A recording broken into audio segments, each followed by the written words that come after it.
It's been almost a month since Lazarus began airing, and it's off to a pretty hot start. As someone who's a fan of Cowboy Bebop, I was super excited to jump into Lazarus.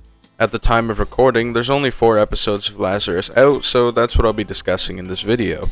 Right out the gates, I think Lazarus did a really good job at creating and introducing an interesting story. The Lazarus crew is essentially in a race against time to find Skinner as they all consume the drug he created, which turned out to be a drawn-out plan for a massacre. Not only did it do a good job of introducing the story, but the characters were also introduced in a very engaging way, especially the main character, Axel. Axel is a character who shares a lot of similarities to Spike from Cowboy Bebop. I personally really like Axel's character and just the small amount that I've seen from him. He's a pretty fun character to watch, and he's clearly a guy who's a bit of a troublemaker just for the fun of it. For example, we learn he had an 888-year-long jail sentence that he earned from simply escaping from jail over and over again because he thought it was fun. I also do like the way the Lazarus group was formed, more specifically how they got Axel to join, because we didn't really get to see how the other members were brought together. But regardless, I like the idea of this group essentially being thrown together as they go on different adventures. It is definitely very reminiscent of how the Cowboy Bebop crew was put together. So far, the episodes have consisted of the group going out on their search for Skinner, but mostly coming up empty-handed, aside from some small leads that connects to the next episode.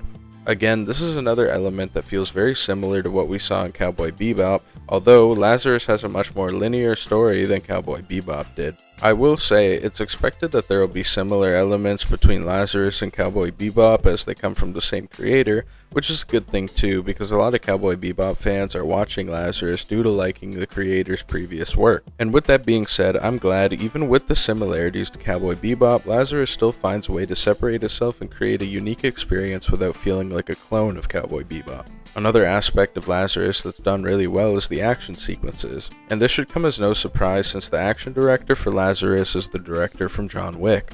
Every fight scene is beautifully done and they all look so fluent. And while on the topic, I might as well mention that although the animation for Lazarus is pretty good, which is what I expected from MAPPA, I will definitely say it feels like this one is one of the weaker animations I've seen from MAPPA. And well, as I just mentioned, the action sequences are done really well.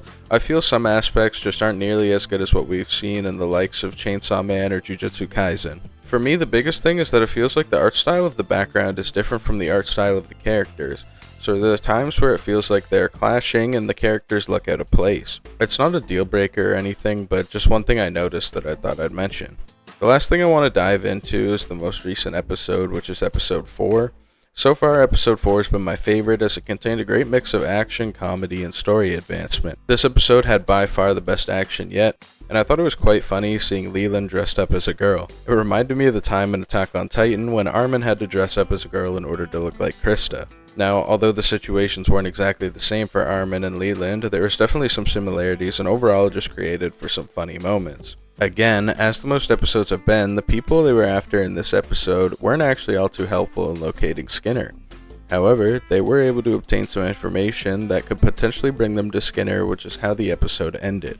Lazarus does a good job of keeping you interested in what will happen in the next episode without necessarily having a huge cliffhanger. I'm pretty excited to see where Lazarus goes from here, and I'll be sure to make another video or maybe multiple videos on Lazarus in the future.